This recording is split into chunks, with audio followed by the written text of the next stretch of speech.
Hello from Tajmotormedics. I've got a Citroen C4 Cactus here. As you can see, this is what it is. That's what it looks like. What we're doing is we're doing a service reset, and I'll show you exactly what I mean by service reset as well.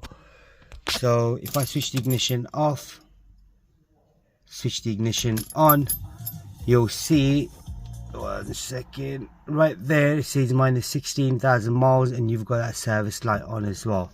So what you got to do is switch the ignition off.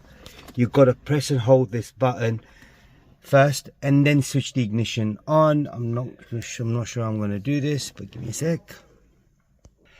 Right, I've got second pair of hands now. So what I'm going to do, I'm going to press and hold the button on the left stalk, which is there, right there.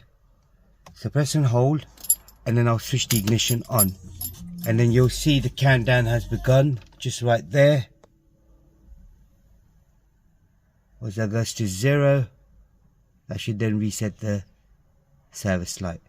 I'll let go of the button, switch the ignition off, switch it back on. Now you'll see the service light is gone, as well as the spanner light and the remaining life as well. That's all it is on this particular model. It is a Citroen Cactus. If there's anything else you need to know, comment us below. We'll try to help you out as much as we can. Thanks for watching. Goodbye.